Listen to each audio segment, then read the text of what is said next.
Hey, what's up, guys? I'm Cody Garza with Al Garza Premier Martial Arts, here with Grandmaster Garza.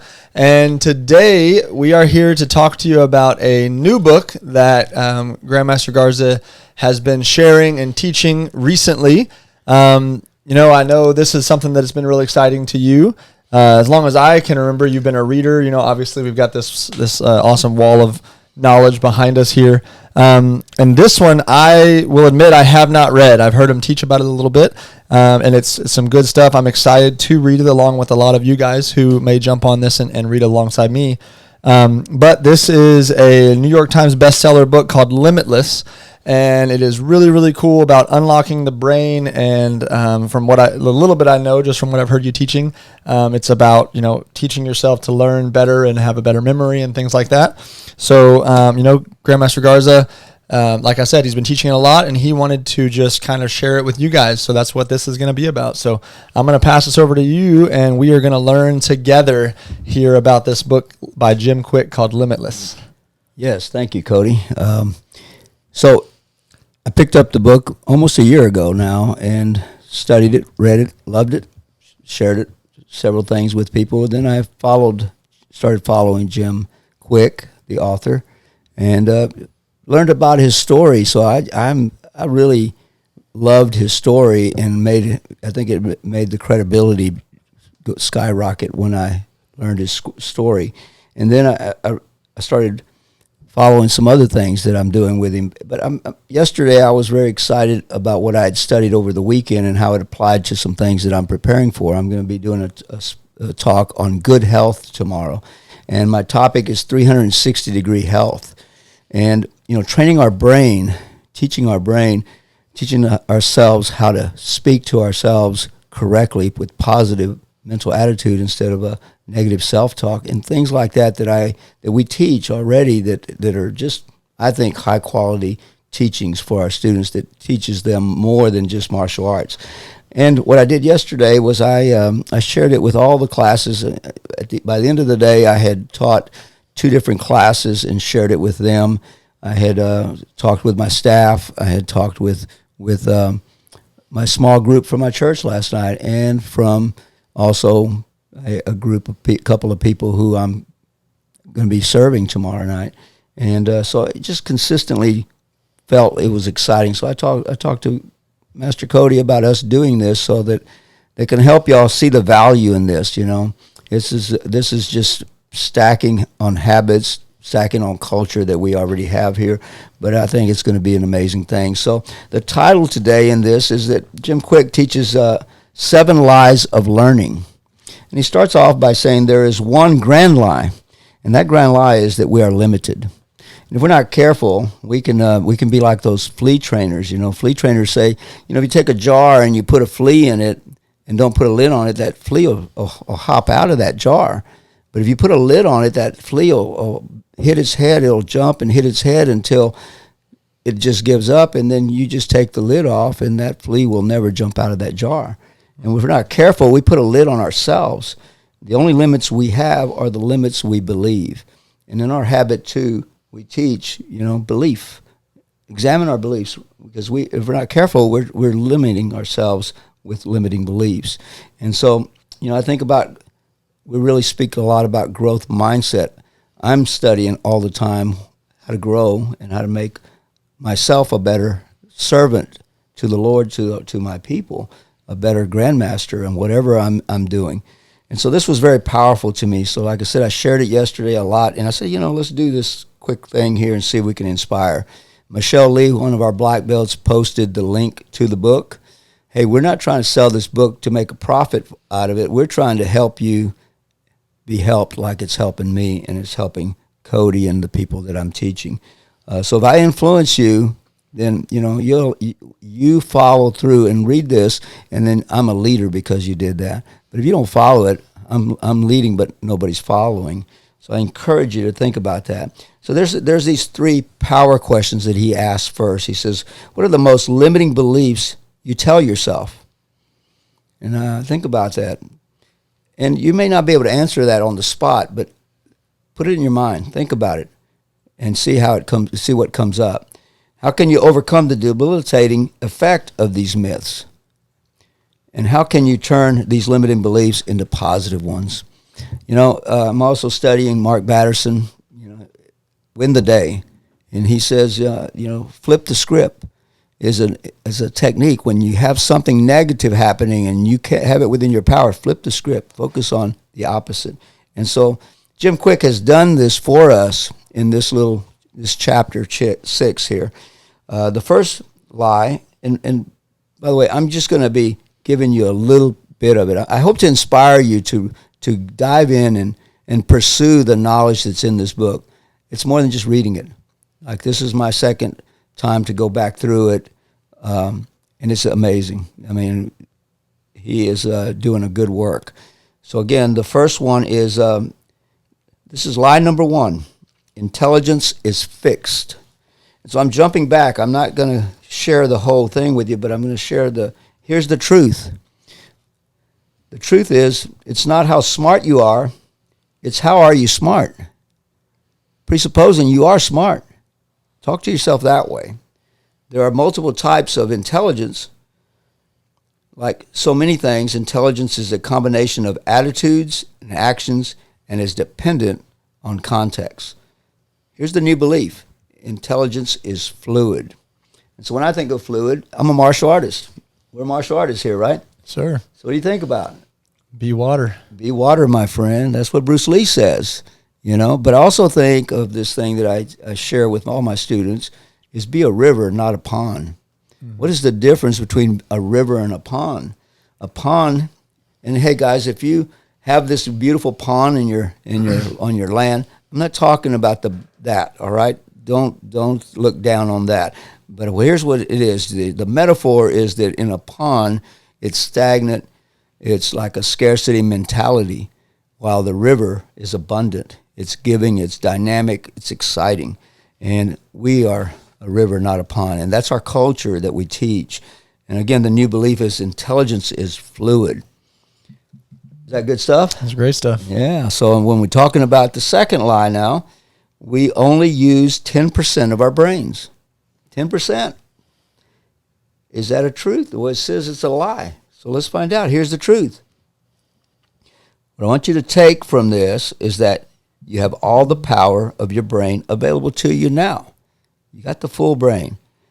And then he talks a little bit about some of the things that he talks about in the book. I'm going to skip over that, but here's what he says. He says, while we all use our brain, some people use their brain better than others. He says, just as most people use 100% of their body, there are some bodies that are faster, stronger, and more flexible, and more energized than others. In my CrossFit class today, I saw that. There were some people that were all different body types and different flexibilities, different skills. So it's the truth. The key is to learn how to use your brain as efficiently and effectively as you possibly can. And by the end of this study, you'll have the tools to do so. So the new belief, I am learning to use my whole brain in the best way possible. So in a growth mindset, see, we're gonna find ways to use it more. Again, lie number 3. Mistakes are failures. I mean, how many times as instructors do we see somebody react to making a mistake or falling? They're reacting, their emotions are on. So what I really want us to do is I want us to celebrate the fact that you know you made a mistake. Mm-hmm. And then let's learn how to correct it. Yeah, that was a powerful one for me. Conscious incompetence, conscious competence. We're training. And that's a good day when you know you made a mistake so you got a chance to fix it. Mm-hmm. So when he says mistakes are failures, well, he says, here's the truth. Mistakes don't mean failure. Mistakes are a sign that you are trying something new. I mean, that's what growth mindsets do, is we learn. We're always learning. You might think you have to be perfect. Well, some people say practice makes perfect. Well, Jim Kwik says practice makes progress. And progress is our word for Premier this year. 10x progress and Kaizen practice, where it's constant and never-ending improvement. All that, and we've seen we have results of what that's led to. Mistakes don't mean failure. Mistakes are a sign that you're trying something new. You might think that you have to be perfect, but life is not about comparing yourself to anyone else.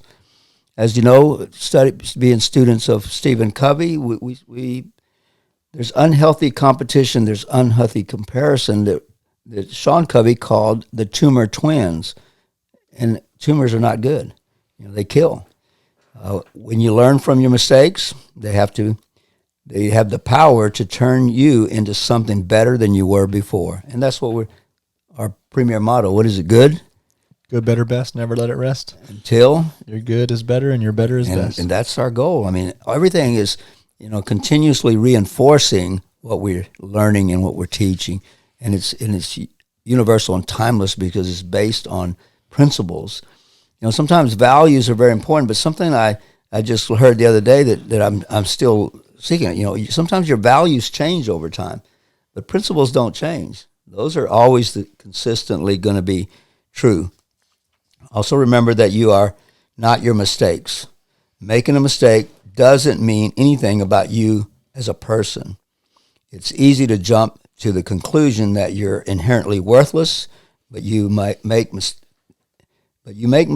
Mistakes don't make you. I love that.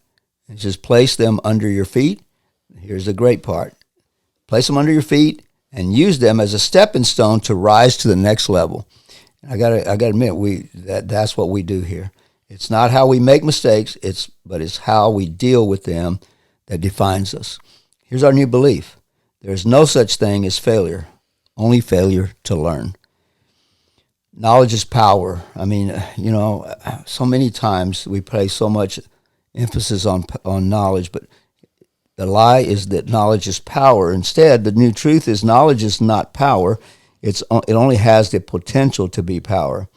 You can read this book, and you can learn everything in it, but if you don't take it and apply the knowledge, it will be useless. All the books, podcasts, seminars, online programs, and inspiring social media posts in the world won't work until you put your knowledge into action. And I love the way he does this. He says, it's easy to talk about what we learn, but I want to challenge you to not to talk about it, but to show what you learned. Let there be a result that's coming out of that. It's better well done than well said. Don't promise, prove. Your results will speak for themselves. So he's got a formula. The new belief is knowledge times action equals power. Number five, learning new things is very difficult. I think there's some truth in that, but he calls it a lie. So why does he call that a lie? He says, here's the truth.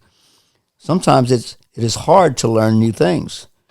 What's more accurate is to understand that learning is a set of methods, a process that can certainly be easier when you know how to learn, when we know how to learn. And this is what he spends his life doing, is teaching people how to learn to remember things, how to learn things fast. He uses the acrostic of FAST. F is forget, like forget these lies. A is active, be active, lean in, take notes, agreed, and show some sign that you're actively involved in it. And the S is the state of mind. Choose the right state of mind. And we choose a state of mind that's positive and proactive, and it's a growth mindset. And the T is teach. Go find somebody to teach it to.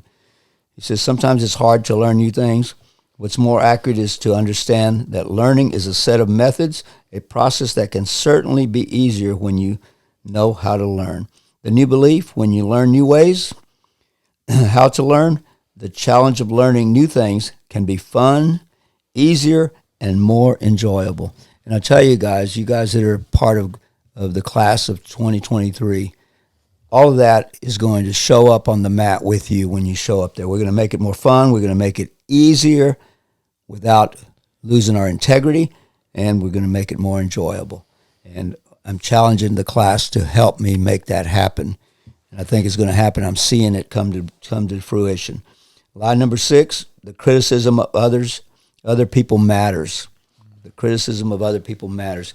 If we're not careful, as a believer, we are I'm a God pleaser. I want to please people, but I'm not going to please people and break my belief in what my faith says to do. But listen to what he says here. It says, creating the new life. Here's the truth. Creating the life you want can be scary. And that's true. You know, when I left Amico Oil in 1978 to do this full time, to do martial arts full time, it was I got a lot of criticism. I had some people tell me that, you know, hey, do you know how much teachers make and things like that? I mean, it was a risk, but, you know, it's one of the best choices that I made ever. And so be careful. It says creating the life you want can be scary, but you know what's scarier is regret. One day we will take our final breaths and not one of the other people's opinion or your fears will matter.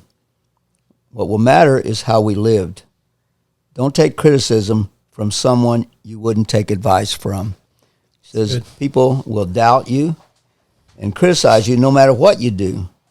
And that's so true. You will never know your true potential until you break the unfair judgments you place on yourself. See, we're our own worst critics sometimes. Don't allow other people's opinions and expectations to run or ruin your life. And that doesn't mean not to be teachable, because we need to be teachable. We need to be humble. We need to be hungry to learn. The new belief is, it's not your job to like, love, or respect me. It's mine. And I think that's a huge part of success. And the final lie is the genius. This is lie number 7. Genius is born. The truth, genius leaves clues.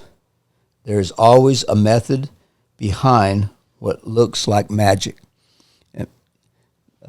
Jim Kwik teaches flows, and he has 8 characteristics of a flow and to help you flow in your life. And you guys, we want to be able to flow on that mat when we're having classes. As instructors, we do you a service when we teach you how to get into the flow. And then when you apply that in your everyday life, when you see that you just have these days that are just everything flows, everything just hits like it's supposed to. And somebody looks at your life and they say, man, that looks effortless. Well, that's what we want. That's what we want for our students. That's what we want for ourselves. And here's the truth. Geniuses leave clues. There's always a method behind what looks like magic. And the new belief, genius is not born. It's made through deep practice. Remember, deep practice is what we want to shoot for. It's not just shallow practice. It's like till we get mastery. That's the goal. So Jim, at the end, has a question for us. He says, how many of the lies described above did you believe in before this book? I mean, take some time and think about what this said to you. Maybe you had some automatic negative thoughts that were like anchors that set you off. Run the course and and do your best to flip the script when you need to. He says, are there any other ones you would add? Write them down. Capture them. Take time to think about it. And then you too can be limitless like those who do the work. That's awesome. Yeah. I think I'd love it if we finished with you showing what you did teach to the BBCs. So you use the fast, and I guess this came from Jim Kwik, but it's kind of a practical way that you showed us the fast, which maybe explain that again and then run us through the 10 things and just real quick. Does that mean that you're ready for the test? Sure. I actually think I am. So all right. I'm so proud of you, son. That's great. So here we go. Ready? So this is the body list, and this is all neuronutrition is what Jim Kwik calls it, but it's brain food. It's brain nutrition. So think about that for a second. Can you break down the fast one more time for us? The fast is forget. Remember to forget all those lies. I mean, we're all susceptible to it. So here's what I thought about this, though, is like we might not be able to avoid having that negative thought, but we can take control of that negative thought and not take an action, not say a word that comes out of that negative thought. We can flip that script and instead either say nothing or say something positive. Mm-hmm. So the A is active. being active. So you're moving your hands and you're pointing at those body parts, right? Those places that you're going to remember, that you're going to associate with food that's healthy for your brain, right? Yes, sir. And the S is the state of mind. Once again, I think about the above the line training and the 6 functional responses to every event. So we got the S, state of mind, and the T is teach. And that is just amazing because, Covey taught that way back when.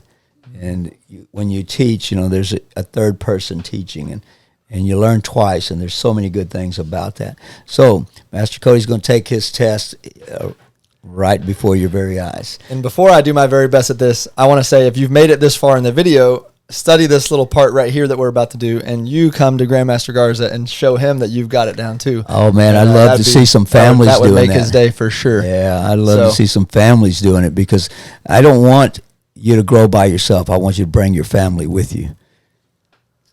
Number one. I'm going to do my best. Number 1 is avocado, and I'm going to do my best here, but you do a really good job of explaining it. But it's the top. It's the avocado, and you're imagining that you've got a head of guacamole all over your head. All over that head. All over your head. So the brain food is avocado, though. That's right. All right. The next one is blueberries. Blueberries. And so you're just imagining blueberries coming out of your nose, and just all in your nose right here, blueberries coming out. And Jim says, the more vivid it is in your imagination, and sometimes even gross, the more likely you're going to remember it. Right. Number 3 is broccoli. That's right. So just imagining broccoli all in your teeth, and kind of funny, right before we started this, we had some broccoli, and I literally had broccoli in my teeth 15 minutes ago. So I will never forget that one. So broccoli is the one, just broccoli all in your teeth and everything right there. So we had guacamole, we had avocado, blueberries, broccoli. Next one goes to the ears. That's correct. So the ears is going to be olives. So you got earrings for olives for earrings, and olive oil cleaning out your ears. It's olive oil is what we're remembering as a brain food. That's correct. From there we go to the larynx. That's right. And the larynx is a hard-boiled egg. So you got a big old hard-boiled egg right here. I got one right there on my neck. All right, and from there we go to shoulders, correct? And so the shoulder pads are going to be green leaf vegetables. So just imagine green leaf vegetables all over your shoulders. And from there we go to here, which is going to be a necklace of salmon, right? We just got salmon all a necklace of salmon. Smell that salmon, it smells good. Yep, on my necklace. And then we've got the hands next, which is going to be turmeric. So you just put some turmeric. It's on your fingers, so you're having to shake off the turmeric off your hand. Right. And then the next after that is walnuts, which is going to be the gut right here. So just a picture in a big walnut. And then the last one, I'm sitting, but normally GMG smacks himself in the rear end and says dark chocolate. So the walnuts go with dark chocolate. So you got walnuts as the stomach and dark chocolate as the all right, y'all give him 2 claps there, huh? Awesome. Not gonna lie, I was a little nervous going into that, but it just which is so cool. Yeah. It just shows me that there's something there, because I'm not gonna say that I don't have a good memory, because you've already corrected me on that one, but I wouldn't normally be able to remember that, but the way that it's done, the way that you did it all, whenever you taught it to us a few weeks ago, it just stuck with me. And I did teach it to Kendra when I got home that day, and so that helped definitely. Yeah. And so I don't know, it stuck with me. And then the help to have broccoli in your teeth before you film this. That was good. That was almost like you planned it. I did not. Yeah. So I think just one more thing is just when I think about my past, all the different anchors that I had, some of those anchors were just one positive thing to the next that led a flow that was a beautiful flow. One of the things we closed class with for years, we used to ask the question as the instructor, we'd bow out, and then the instructor would ask, how do we lead? And the students would say, by example, sir. By example, sir. So as we're leaders, let's be that example. Let's continue. We don't have to say it at the end of a class to forget it. We need to remember it. All right, so thank you all for being here. Tell somebody about this, and let's help people learn how to learn better so that we can continue to grow as a martial arts school. But, my goal right now is that we have more fruit for the kingdom of God in this 5th decade than we did in the first 4 decades. And that's my heart. That's what I do every single day, is look for ways to do that. And I believe this is actually going to lead to more fruit. Amen. Amen. Don't forget to show GMG your 10 I'll be brain looking. foods. All right, guys. Thanks for tuning in, and we'll see you guys next time. Bye.